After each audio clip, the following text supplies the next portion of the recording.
Yeah, with this video I want to demonstrate how to use some tools that I have created to play around with the PDP I bought in parts and put it together, PDP11. Yeah, and to communicate with it and to upload code, you need some additional things. And so after checking the market, let's say, existing tools, there are other tools, of course, I decided to write them myself because the best one that you can get is a Windows tool, and I do not have Windows here, and I tried it with Wine and it failed. And so I decided to write it on my own. And basically those tools are two tools. It's the LST2deposit tool, which takes as input an LST file and creates a deposit file. So to know what this is, there is a macro assembler for PDP11 assembler source. And this is available and you can run it on Windows or on Linux. And the output of this one is an LST file.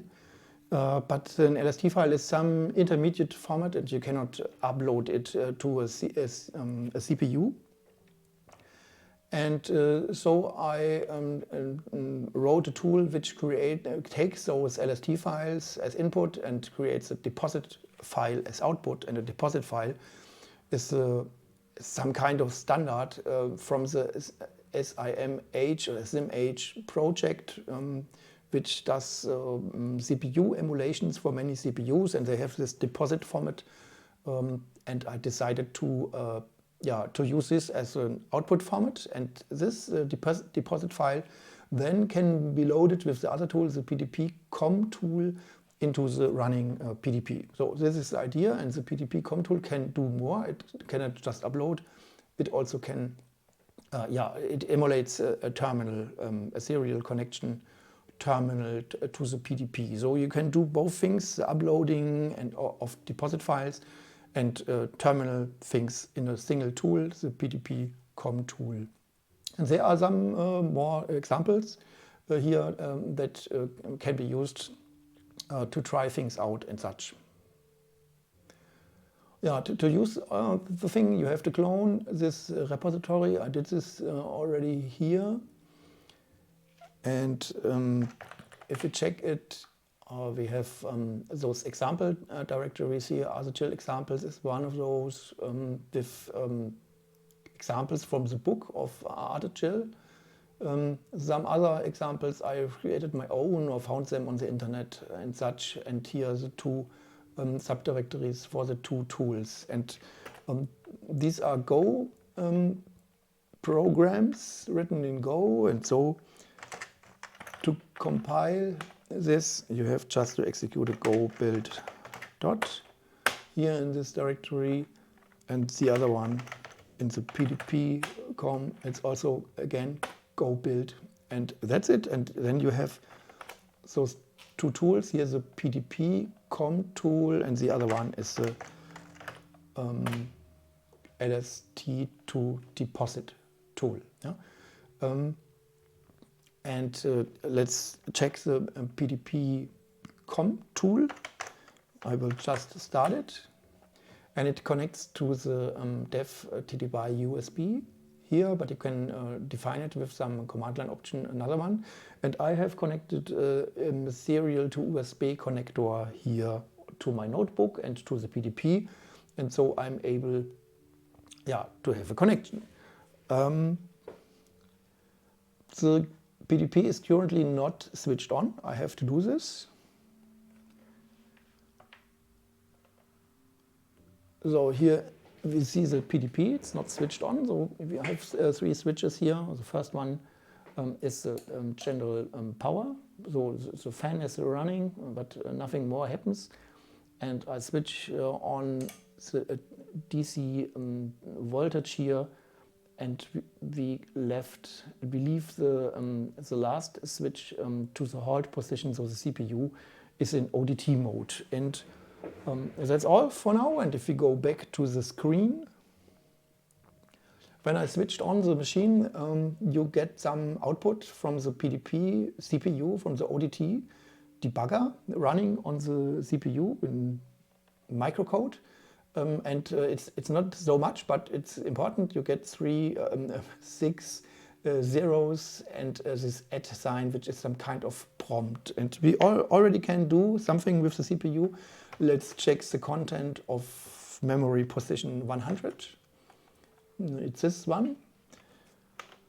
Let's check the content of 102. It's 00, and I can continuously check subsequent memory addresses here by pressing Control J, yeah, and if I press just return, I come back to the command prompt from ODT. And what we can see is this is the content of the RAM. It's just yeah, a random content. Let's say after switching on, the chips just have some funny content. It does not mean anything. So this is what we can basically do here.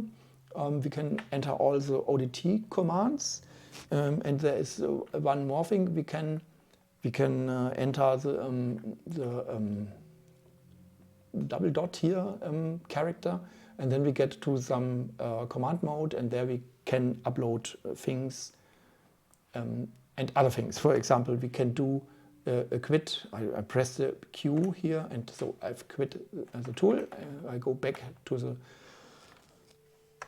the tool, yeah, and can continue with it.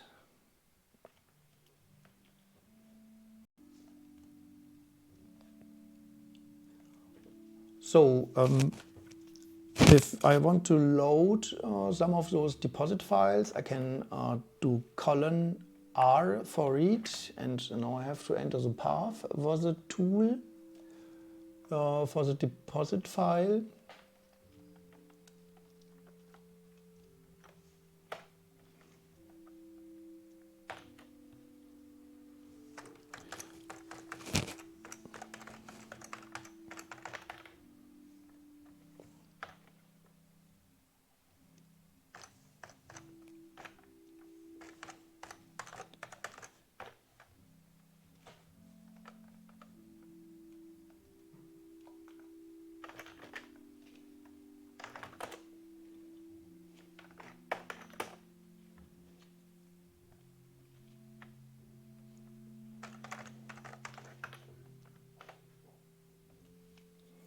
Yeah, so I have read in the values, and if we check it, it starts with some addresses 4, 6, 10, 12, but the real code here is starting at position 500 with a 10, 10, 706. And we can check this again. What do we have at 500? It looks good. Yeah, this is the content which was uploaded. So it should be possible to execute the code by doing a start address and a G. Yeah, nothing happens. This is because the CPU still points to the halt position, yeah, and we have to go out of this ODT mode and to have a free run for the CPU. Yeah? I will do this. I will switch it over. Now the CPU is in free run, and I can try it again.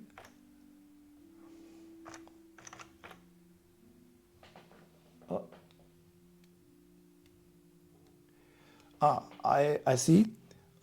We get some interrupt here, and I know where this is coming from, because I have a real-time clock attached, and I have to remove this real-time clock signal.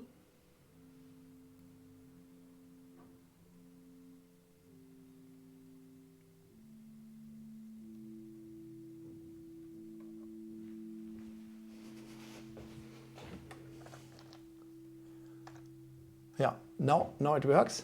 We do not have this Also 50 times in a second there is this timer interrupt, but I removed this the timer source from the PDP, and so we have this multi-echo program, which just I enter an I, for example, and it will echo 5 times the I character, and if I ever enter another character, it will echo another character, and so I can try it with hello, yeah, the usual way to try things out, yeah.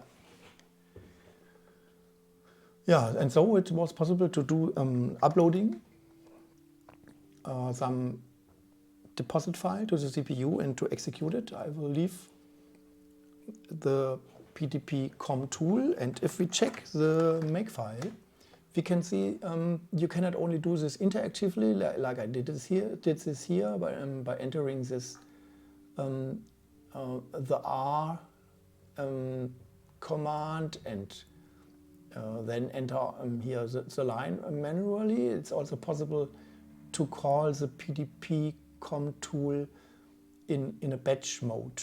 Yeah.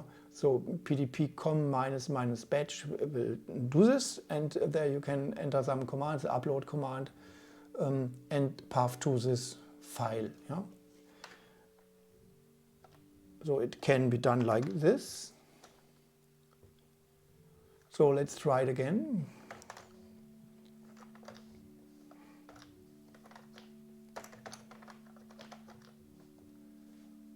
-- batch -- upload, and we upload one from other chill examples and the deposit file. We try it, and it looks good. So we can see here the upload of the deposit file, and I read back the values just to be sure, and everything looks good. And now we have it in the PDP again. We had it before, no problem.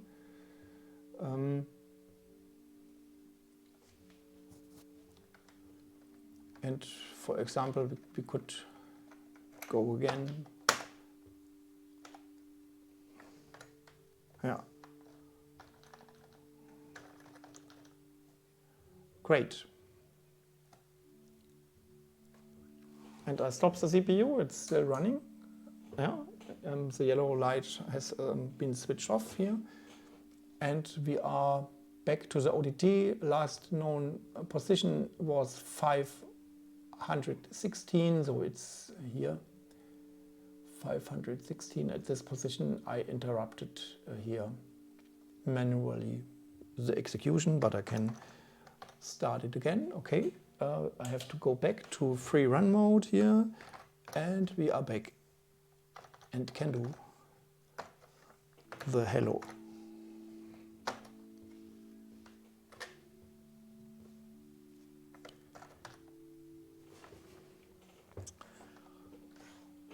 So, and the last thing to check is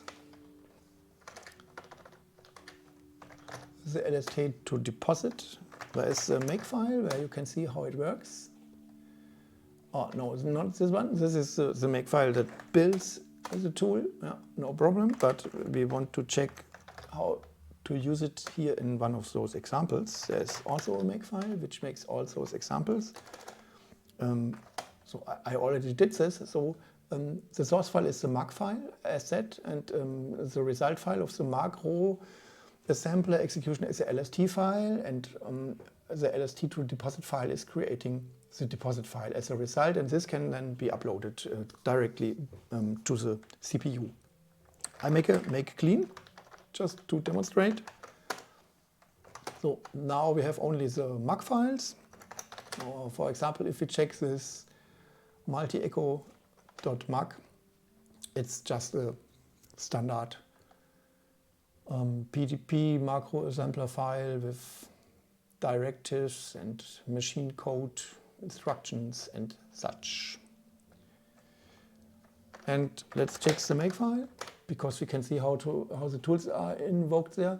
So there is the macro 11 assembler, which is executable, also to be found on GitHub, and you can compile it and can use it. So I guess I have it in my path. Yeah, no problem. There is it. Written by Jörg Hoppe and Richard Krebil in 2009. I have a new version here, the newest, but there's not much change, I guess, since 2009. This is the macro 11 example, and back to the makefile, we can see it is invoked to create from the makefile an LST file here in this way. There are some options, and my option is here the -e AMA, which creates position independent code, I think. No, it creates, good that I put this here, it creates absolute addresses and not relocable addresses. This is because I'm not using any linker here in this process. I'm just compiling the MAC files down to absolute addresses and convert it to machine code to do the upload. So there is no linker step. The linker step would use relocable addresses and relocate the whole thing, the whole project compiled or assembled, better word, to some absolute address in the end. But we do not use any linker, so this option is then to be used to have absolute addresses in the LST file. Though that's all to say regarding the macro 11 execution, and then is a deposit tool execution where you give some LST file as input, and -- output defines the name of the output file.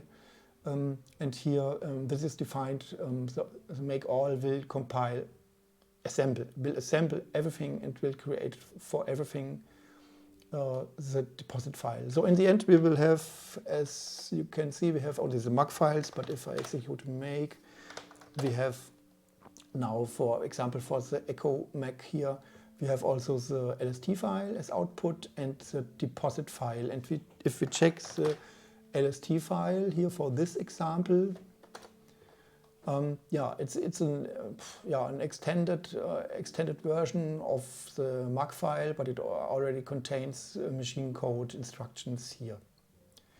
Good, and just to have a short look on the deposit file, which is then without any text readable by humans. It's just only directives to control the SimH CPU emulation, and it just means please deposit at position 6, at address 6, the value 0, yeah? And then please deposit at address 10, the value 12. And here, for example, please deposit at position 500, the value 10706. Yeah? It's like this. And this deposit file then can be uploaded and interpreted by PDP.com and put into the main memory and then be executed by the PDP CPU. Yeah, so you have both. You have this terminal emulation, interactive shell to communicate with the PDP, to upload code on the one hand, and you have the ability to do some batch uploading of compiled code in some automated process. Yeah, so far my short intro to the PDP con. There is some little bit more about the tool.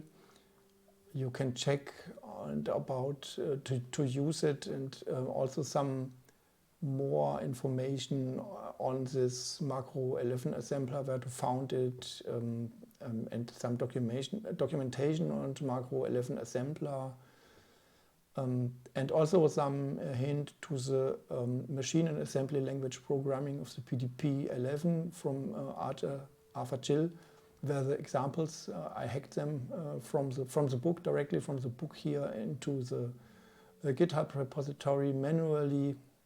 It's a very nice book for studying the PDP11 assembler.